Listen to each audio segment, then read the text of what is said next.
Coach Garner here from hockeytraining.com, and in this video I want to talk to you about performance activation potentiators.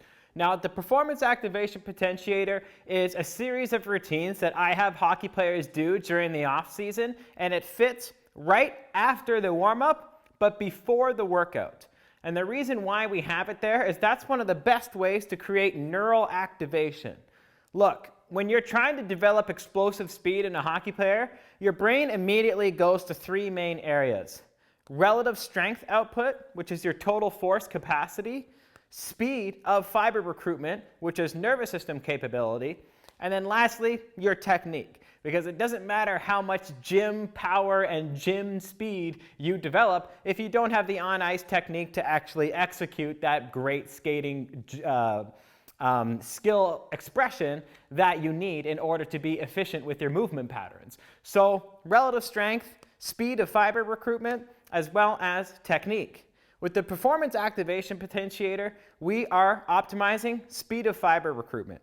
That's something that is excellent with the performance activation potentiators because it decreases something and this gets very deep into the science, it decreases something known as Golgi Tendon Organ activity, or GTO activity. You'll see it sometimes in the sports science literature. Your GTO is basically in place as a protective mechanism to keep you away from being injured. Now, this is actually kind of like the secret behind having great genetics, because it's been demonstrated that people with great speed genetics have low Golgi tendon organ activity, and people with poor speed genetics have high Golgi tendon organ activity.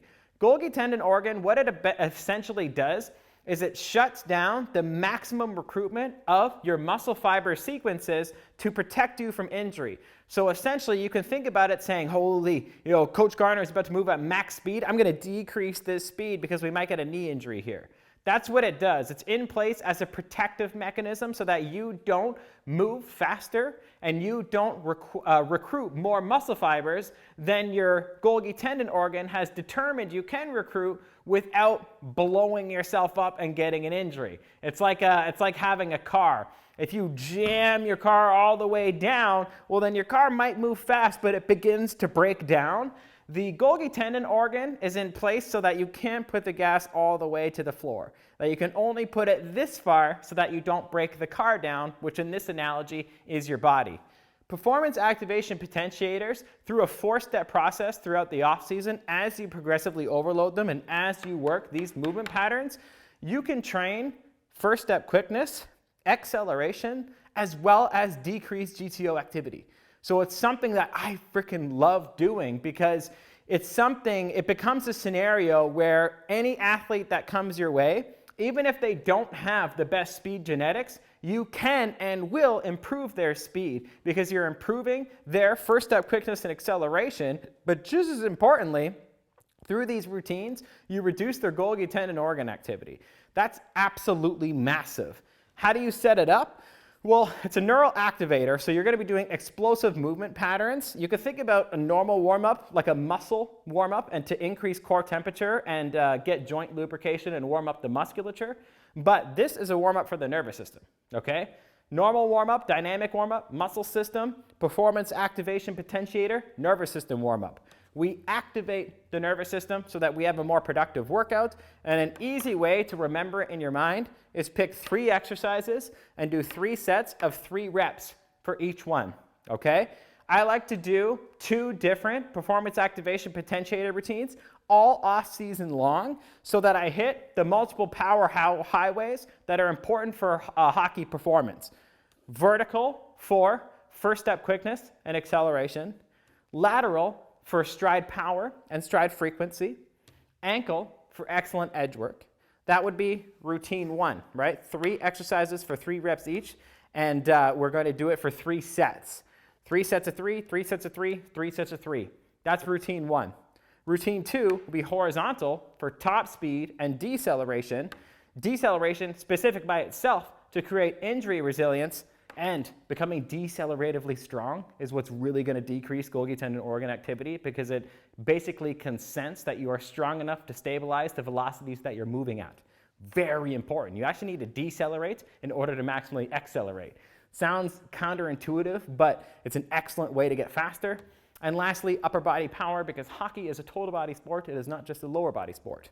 So we have first step quickness and acceleration, stride length, stride frequency, edge work specific, top speed and agility, deceleration focus, as well as upper body power, shot power, staying strong in the puck, winning puck battles, staying injury free. These things your upper body needs to be strong, stable, and explosive if you want all of those qualities.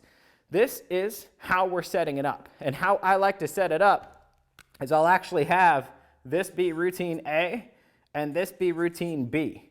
And then they will change which routine they do before resistance training sessions only, all off season long.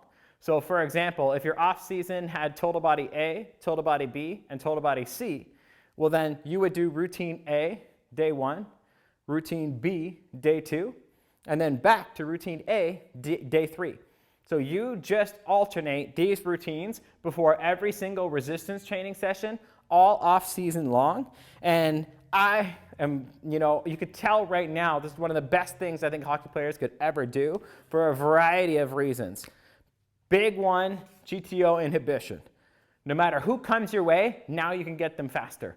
Even if this is the only adaptation that takes place, which it won't be, because you're so well-rounded in your power highway development that there's a million adaptations that are going to be taking place. But even if this is the only one, you can 100% of hockey players that come your way will be faster by the time the next in-season rolls around. It's a very powerful statement. Next is I've got here GSPP.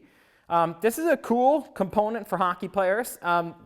What I've found coaching hockey players over so many years is that even in the phases of the off-season where you're supposed to be working GPP work, which is a general physical preparation, basically in the early stages of the off-season, you want to build athletic qualities and not necessarily hockey qualities. The early phase of the off-season, it's off-season. We actually try to veer away from the absolute hockey-specific training in the beginning of the off-season because you want to build up general qualities. You can only peak a pyramid as high as the foundation is wide. The foundation is built upon general athleticism. So things like functional strength, mobility, structural balance, injury resilience, hypertrophy. These are all things that benefit any athlete. And they build your foundation so that when you introduce hockey-specific work, you can peak your hockey-specific performance that much higher because your foundation was that much wider. However, I've found over the years of coaching hockey players that they want to do hockey-specific stuff like right away. Like even if you tell them the importance of GPP work, you tell them we got to do this. Hey, dude, it's going to make you better. Just wait. They're always like, hey, coach, what can I do for speed? Hey, coach, what can I do for this? What can I do for this? An awesome way to not disrespect GPP, but still train SPP is to work it into a performance activation potentiator routine. Because even in the beginning of the off-season, where you should be focusing on functional resistance training and aerobic power and aerobic capacity, you can have your resistance training as well as all of your aerobic work, but then the hockey player mentally feels amazing because they're still doing explosive work every single time they're in the gym. And that comes from the performance activation potentiator. So you're not actually doing things that are too SPP, which belong later in the periodization, things like game simulations or speed, agility, and conditioning at the very peak anaerobic power and capacity levels. That stuff is reserved for later when you're peaking performance. In the beginning, you're still giving the hockey player a greater opportunity to develop even more speed as the off-season goes on, because this is something they can train in phase 1, let alone in phases 4, 5, and 6 later as we get closer to the in-season. So physically, it's great for all of the reasons that I've mentioned. Plus, you're able to actually train explosive speed for 6 phases rather than just, say, 3 or 4 phases. Next, it's mentally great for the hockey player because they're training explosive all off-season long, which is something they absolutely love to do. And they're doing it in an extremely hockey-specific way to get a variety of adaptations and beneficial inhibitions. Lastly, fiber recruitment. So what does it do? Fiber recruitment's a big one because, like I said here, it is a neural activator. So what you're doing here, and this is actually, you'll see this in the research, it's known as post-activation potentiation. What you're doing is exciting the nervous system so that it is more efficient in recruiting muscle fibers come time for your training. So if you were to do a normal warm-up, versus a normal warm-up plus a performance activation potentiator, you're now switching from a muscle warm-up to a muscle and nervous system warm-up. This allows the body to actually more quickly and more efficiently recruit muscle fibers so that when you move into your main workout of the day, that too becomes more productive than it otherwise would have been due to better fiber recruitment, due to greater excitability of the nervous system moving into athletic movement. Okay? So, absolutely enormous, right? Huge amount of literature behind this, but it is very simple to apply. After your warm-up, but before your workout, 2 routines, 3 sets of each for 3 reps. That's how you're going to do it. 3 exercises, 3 sets, 3 reps. Exactly like this. All explosive movement patterns, and then progress as the off season goes on.